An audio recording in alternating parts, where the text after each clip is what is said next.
the biggest dream was to make sure that there was no abductions. You have seen how you were treated by previous government, the government you are also in, and other previous governments. If any, you should have been the biggest champion against abductions, against extrajudicial killings. You should step up as the person who suffered this. Military ni kitu serious sana. For me, it's very serious. Na as a country, tunaweza cheza na vitu zingine, unaelewa? Tunaweza cheza na hizi ma taxes, hiking and stuff like, but we need the safety. And what's on TV will bring you hot stories from all corners of life, and this is yet another episode here with Truth Watchdog. Karibu Truth. Niko fit. Mambo vipi? Nashukuru Mwenyezi Mungu anawezesha. Tulikuwa tunafikiria tutakupata umepotea. Unajua sasa Mungu nipata kama ningekuwa nimepotea. But nashukuru Mungu. I was almost whisked away. But I think God is in charge. Hiyo ndio tu kitu naweza sema. Sikuwa nimejipanga na sikuwa najua kuna kitu yote nimesema against government inaweza niletea abductors. But then we met eye to eye. Jana. Like they were pale and I was here. Okay? So akachanganikiwa because of course we had some tips up like kara don't. So hata sikuwa najua like inaweza leta noma hivyo. So they came, yes. We saw each other eye to eye and then I just assumed them like, you know, but we saw each other. Najua hawa ni mimi wamekujia. So they took a U-turn, but nilikuwa najua ni kubaya sana. Na mimi ulijua reason ilikuwa ni nini kwa kutafute? Okay, kuna hii mambo yenye government ni kama kwa army kuna vitu zinafanyika, unaona? So kuna hiyo report ilitokea ya food subsidy kukatwa. So mimi nikashindwa, since 1963 in most of the governments, and this is world, haijawahi fanyika hivyo, unaona? Mbona sisi tunakuwa exception?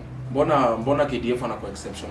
So I reacted on the video ya hiyo food subsidy, of which say as we speak it's about 1 million views in just 2 days on TikTok. Yes. So I think ni kama ili trigger kitu. Then I was like, tuko na majeshi huko wanaishi kwa nyumba zile single rooms. Unaona? So nikashindwa, awase ni ngumu sana tujue pale wanaishi. Ukianza kuona wameanza kuchukua tu rooms tudogo, mambo si fiti. So tukasikia hapo kwa hiyo video sasa ya food yenye niliongelea. Kuna majeshi hapo lakini they don't come with real accounts. But tunaweza sikia wanasema, tunaishi huko kwa sababu hatuna sijui housing levy ilitolewa. So si mimi nikafanya the second video about housing levy kutolewa, sijui uko kwa Desako vitu gani hizo. So I reacted and I made the second video. Hiyo ndio ni kama ilichemusha serikali sasa. Wale ningojea. Kulikuwa kumoto. Kulikuwa kumoto. Huwezi sema ati ilikuwa ati mimi ni mwanaume. Hakuna mwanaume hapo. Lazima uingie maji. Yeah. You know, jana tuliona mitandao imeshika. People were like, "Hey, what's wrong? What's not happening? Is truth safe? Is truth okay?" The vehicles were here. Hizo manini masubaru. It was live, it was happening live. Sasa ni kitu kilikuwa nafanyika, alafu naambia wase. I was just turning the camera showing them mnaona ndio gari nyingine. So they came, they started asking questions hapa chini. Kuhusu unajua mimi I don't talk to anyone.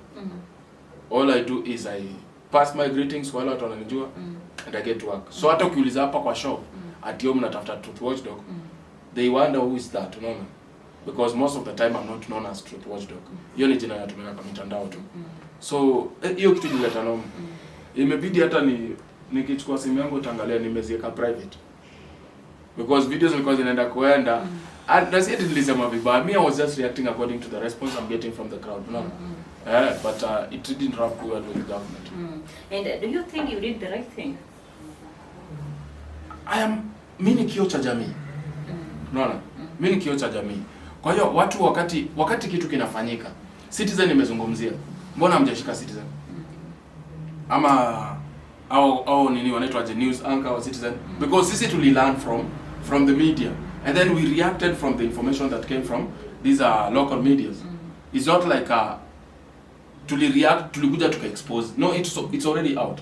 Juu hata ukiangalia kwa comments, majeshi wanasema wenyewe hiyo housing levy ilitolewa, sijui nini ilitolewa. So si unagather tu hizo comments then you react according to the information you're getting from your video.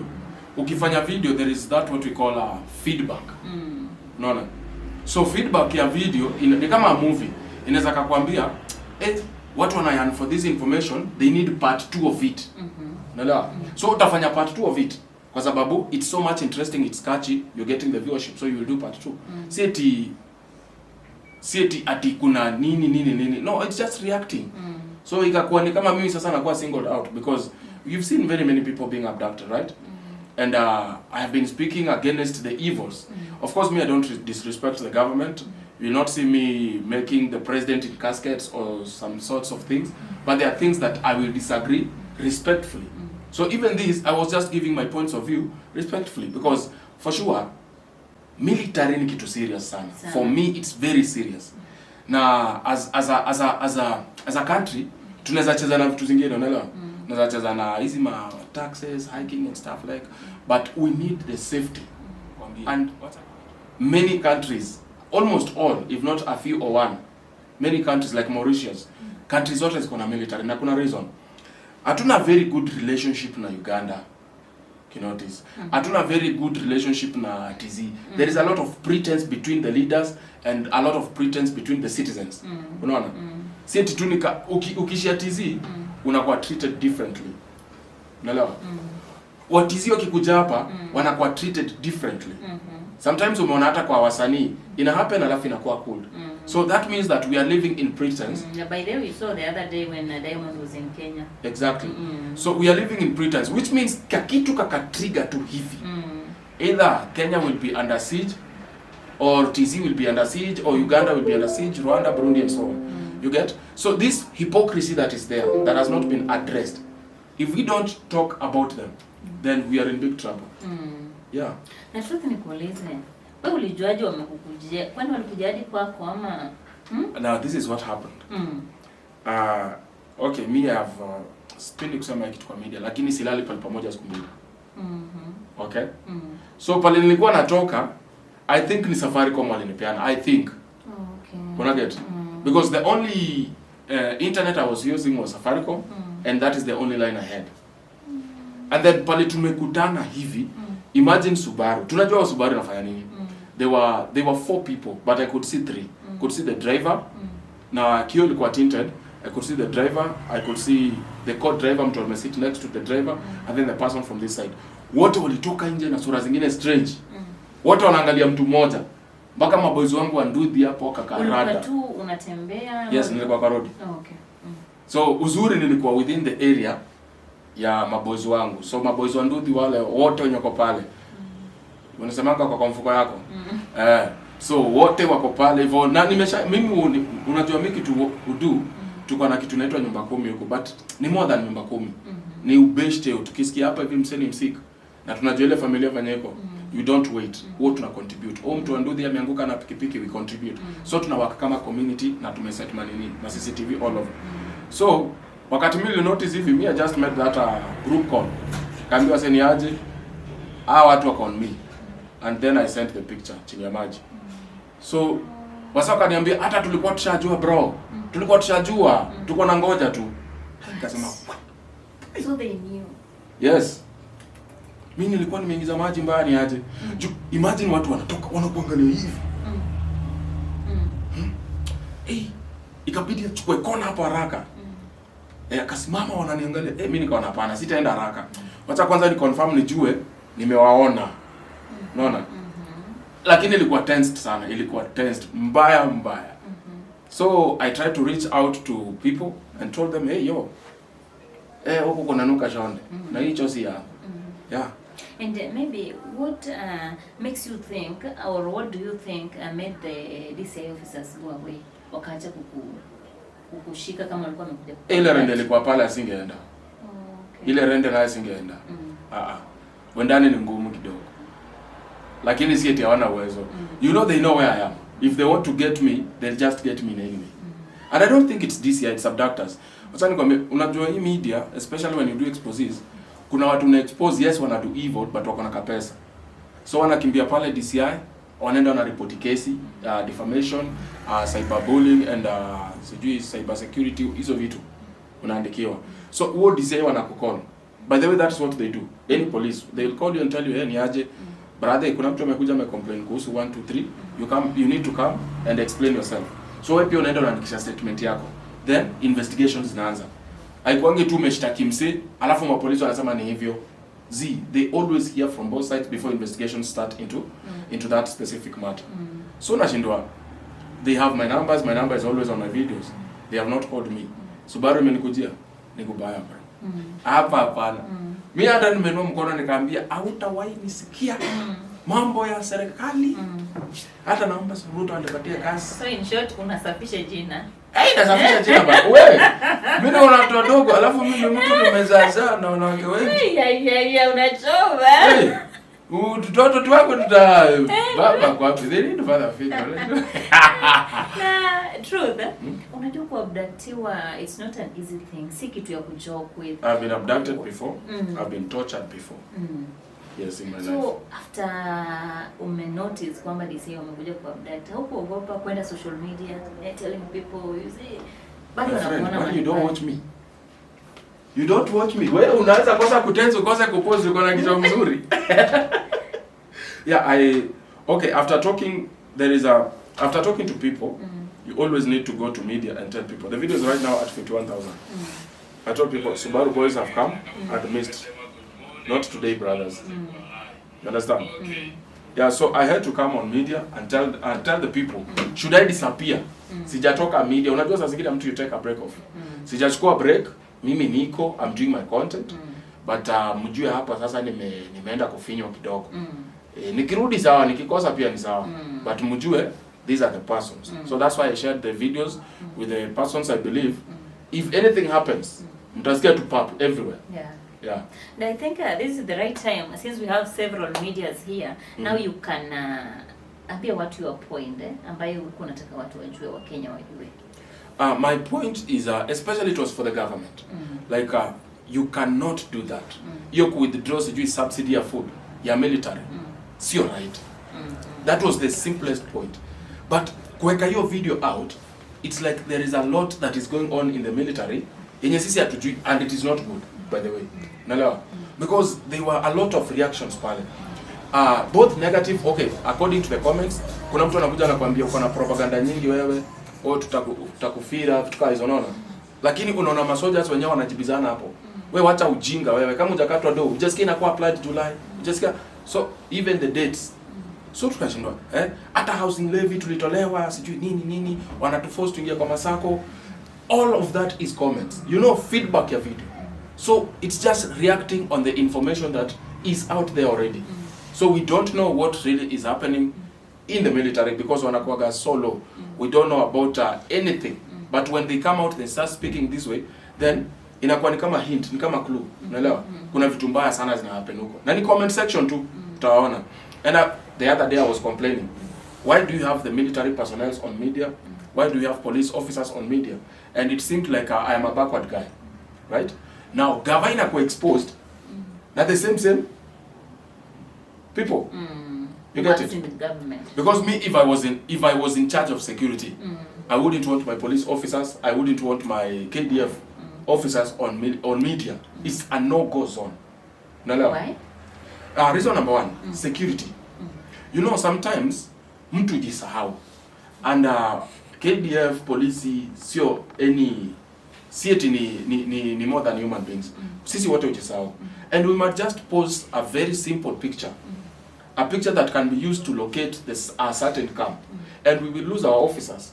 Because this one can be tracked back. Where the video was taken from, where the picture was taken from. The location. And then maybe the Al-Shabaab are so much interested. This information is sold maybe to an enemy. So such things can happen. And you have seen very many officers dancing to videos, showcasing where they are, some posing with weapons. To me, why is it that the best governments like Russia, the US, they are very sensitive about posting this information? Why are we so loose? You understand? So for me, it's like, this is not supposed to be happening. It's not supposed to be happening because kikosi ikuwe na heshima yake na ikuwe out of sight. Only when need be. Nala. Yeah, so for me, I see it's a sellout. And now you can see actually it's a sellout. Now they are communicating. Mtu anatumia masudo. Anatumia sudo kama 10. uta stop aje huyo mtu. It's because in the first place you allowed them. And now they are on media and you're oppressing them. They will speak. Yeah, sure. You understand? Yeah. Yeah, so that's why I was like, hii kitu hapana. But nikaonekana mjinga anyway, kama And what is your message to the military personnel? My brothers. Kama kuna mtu nimekosea first for speaking like kutolewa housing levy, kutolewa food subsidy, na hizo maybe there are other benefits that they usually get. Naomba msamaha kama nimekosea. But kwa wale wengi, thousands, I'm talking of thousands because the video is about 1 million plus as we speak, and that is in 2 days. Wale wenye mnabonga pale positive. If I did a good thing to speak about these things, which of course under the instructions of the military they cannot speak, they maintain the silence, then thank you for supporting me, thank you for standing with me. It's just like nusema hivi, usione jirani anapigwa alafu ufikirie wewe uko sawa. You are next. Naelewa.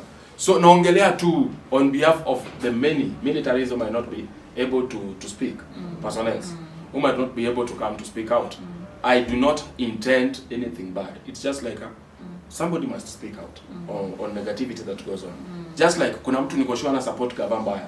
Na huyo mtu ako tu right kwa opinion zake na should be accepted that way. So for me kuna vitu zinaona zibambi zenye zinifurahishi and I speak about them. Just like before when at least the first 4 months even, I was the biggest campaigner of President Ruto. Because I was like, this guy has my vision. This is him. This is now the Africa I want. He was going African to Africa, Africa to Africa. Back as I name the flying president. For me, I was not seeing the flying president. I was seeing a possibility of a unity, African continent, and have our own one coin. The dream of Muammar Gaddafi, whereby tutakuwa backed na gold. Gold yenye hawa sana mine huko wana back currency yao. Na ni yetu. So I was like, but when that backfired, you know, I felt betrayed. So that's why I keep on correcting here and there. But not like I will be disrespectful or I will not want to have my government. You understand? I want my government to work in accordance to the law, accordance to the promises they made. That's all that I'm looking for. Hiyo ikifanyika hakuna mtu akona shida na serikali. Given an opportunity to speak to our president one-on-one, what can you tell him? What I would tell Mr. President is you can see the reactions of so many young men, of so many old people, and maybe your old friends. And the feedback usually is as a result of an action.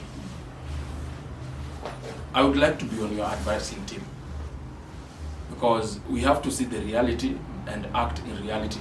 We can't continue living in dreamland. We can't continue living, we can't continue keeping people around us who, when we are on the wrong, they are in fact supporting you should be more on the wrong. They are not true friends.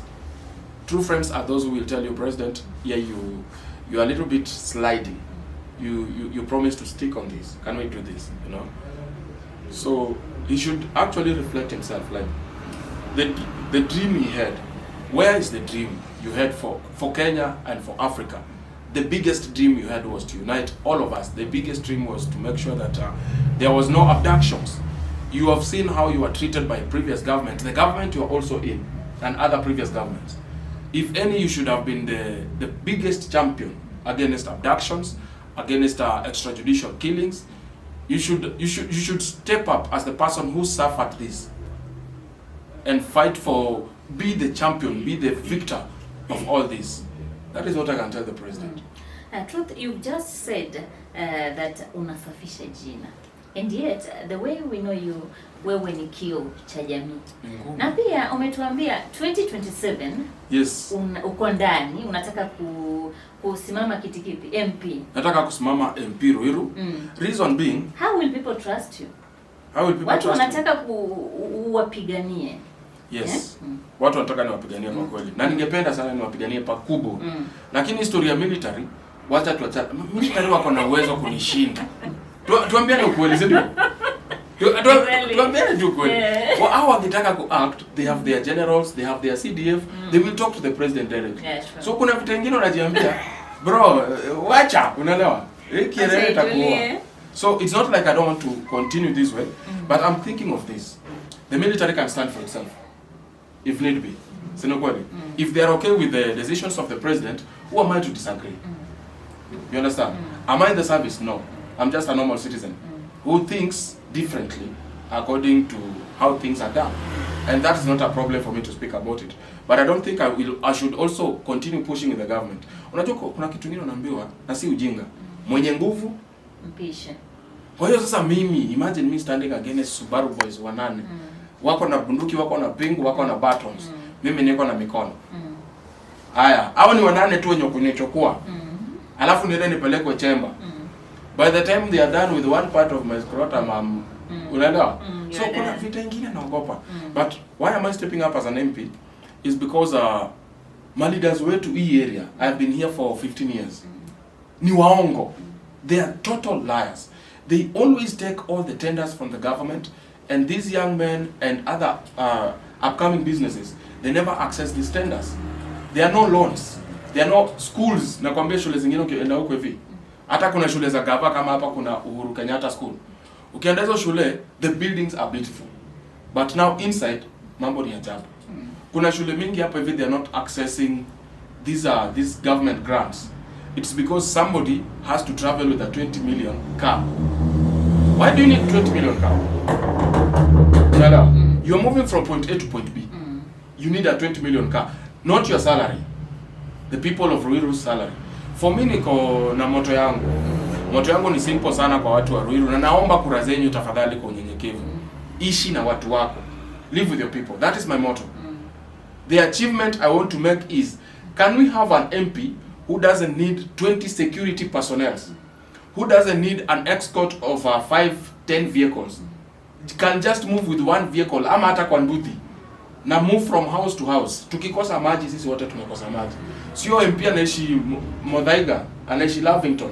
Sasa hii huku kumekosekana maji for the last 1 week. I'm serious.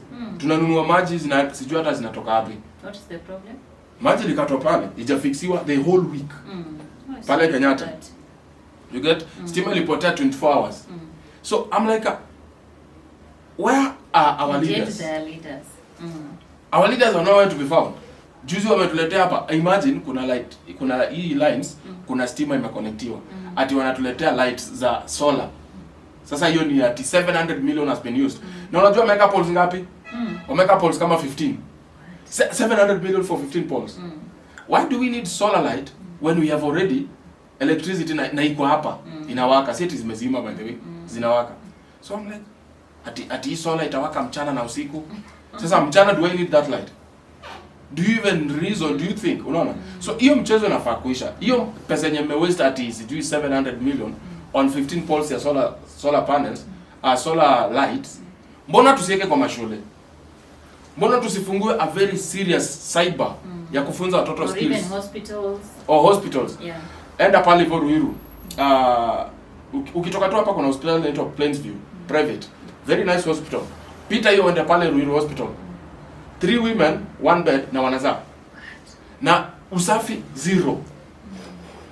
Yaani watu wanaingia tu hivi, workers wameboeka, they are not motivated. Wanakaa tu, yani wako tu wasukume siku. Mishahara ziko held. 2 months tujalipwa, 3 months. This has to stop because the money is there. The problem is the money is there. Kama do ingekuwa inaeleweka. But pesa iko pale. Wewe unakuja na TX latest model 2023 kutuambia hakuna pesa. What do you mean hakuna pesa? Okay, how are you getting these vehicles? You get? It doesn't make sense. My challenge to the politicians is we need leaders. We are tired with politicians because they politicize everything and they lie about everything. Mimi, one thing I can assure the people of Ruiru, naishi Ruiru. Kama hapa wendani, maybe sasa juu ya ka status na kamshahara, nitaenda kwa on compound Ruiru. Na nitaambia watu hapa ndio naishi. This is where my family lives and this is where I am. I have nothing to fear about the people of Ruiru if I have not stolen anything from them. I am not benefiting from their taxes indirectly or calling them. If you're not a corrupt leader, why do you need bodyguards? I don't need bodyguards. My people will guide me. Will protect me against anyone. You get? So my motto is simple, ishi na watu wako na niko na different ideas. One, my dear. Hapa kuna duka inaitwa Githurai Open Market. The president came the other day, akafungua very nice building. Waka lounge ati watu waende huko, watu waje Kanyaka huko. But that is not the problem. Juu nikiingia hapo hiyo itakuwa number 1 fixed. My problem is this.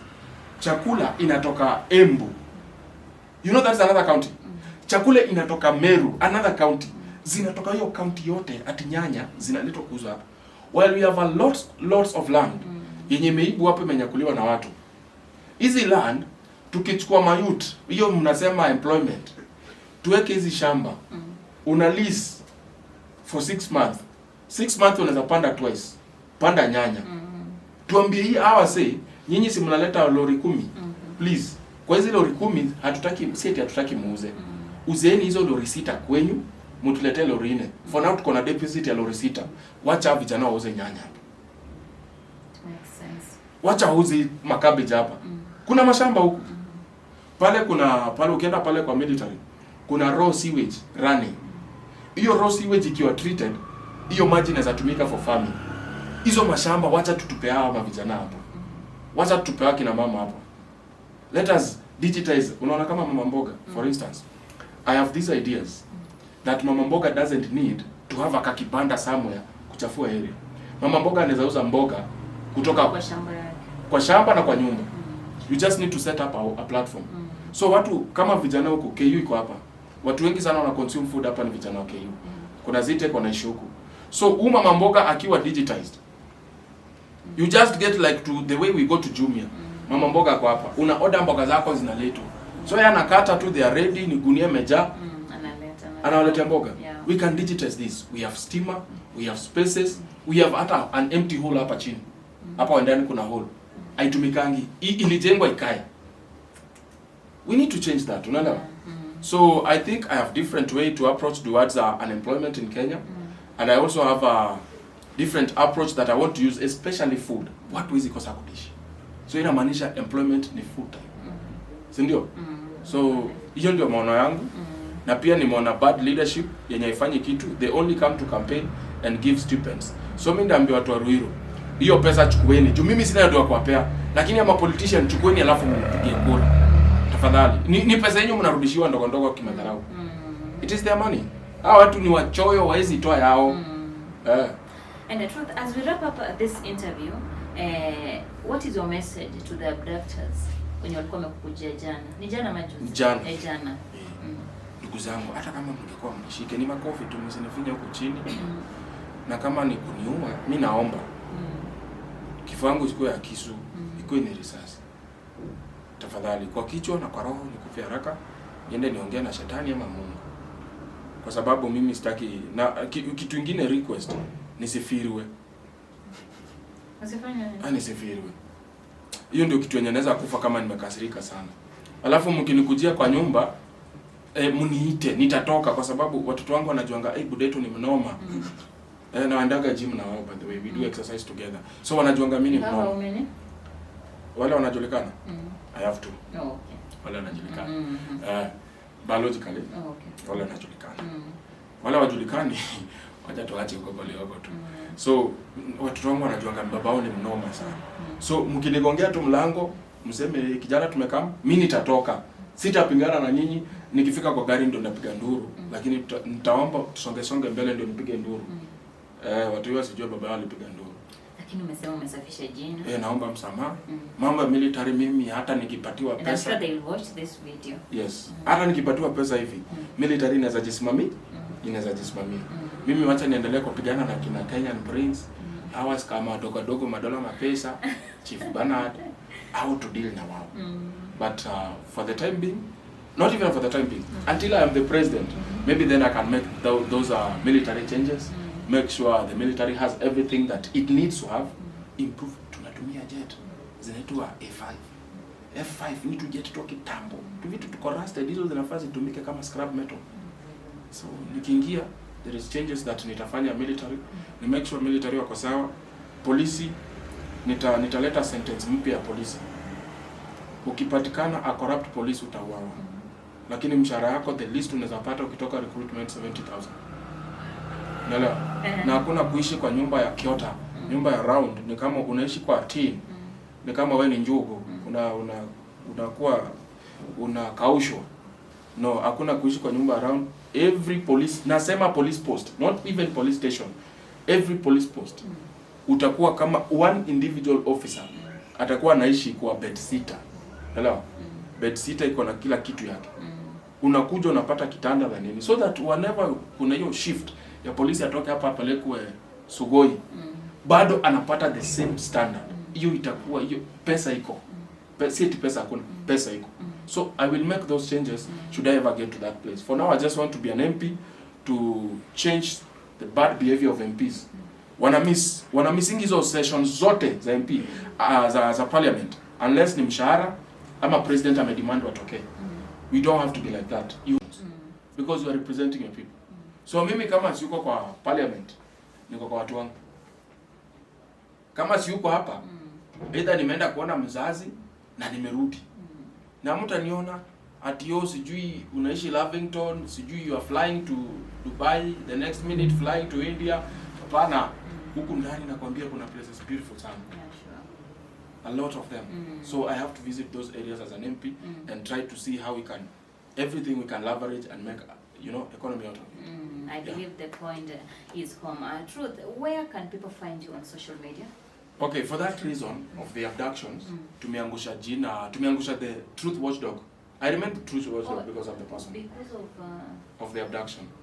And it is in solidarity. Did you change the name? Yes.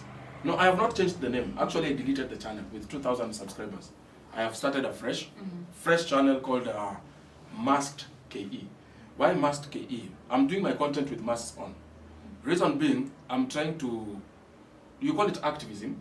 I'm trying to be an activist asking the government, do we have to put on masks to speak the truth?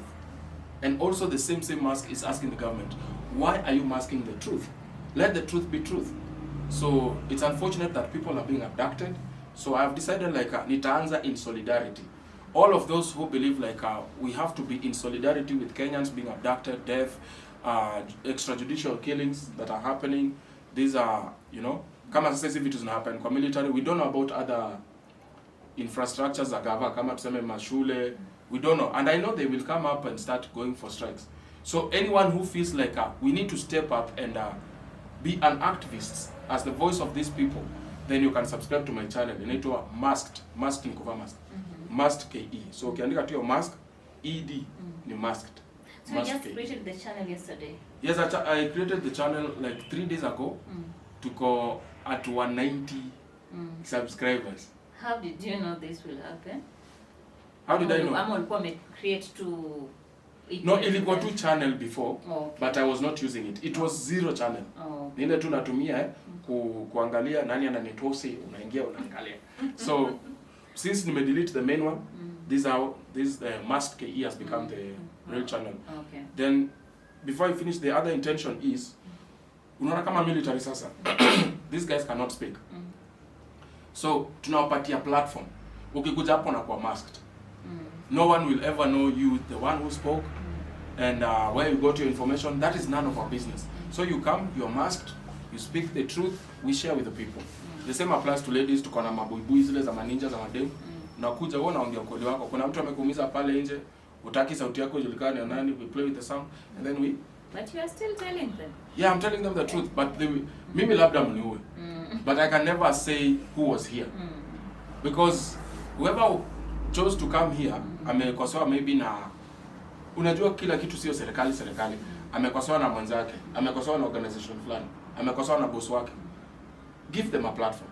You see, most of the time they can't come out because they are scared. My face will betray me. But the moment that face is masked, then how will they go to court to argue? Because court in fact, ulimuona ni huyu, proof. Proof ni huyu. So you see, so we are just trying to play around at the same time, pass the message to the people, not hiding as per se, but in activism, tuache hizi. And of course, everyone has freedom of expression. Yeah, which is constitutional. Yeah. So when they try to stop this, that's why now I'm an activist, trying to tell people, why should we wear masks? So that's why the Masked was born. Yeah. Wow, thank you so much, Truth, for your time. Thank you as well for hosting me very many times. Najua tulikuwa na wasiwasi sana, but we thank God you are here. Leo niko poa. Yeah, at least watu wako waweze kukuona, wajue uko poa. Wa subscribe. Yeah. Masked KE. Nitawaambia your story. Thank you so much for tuning in to Jalamo TV. This is your #1 online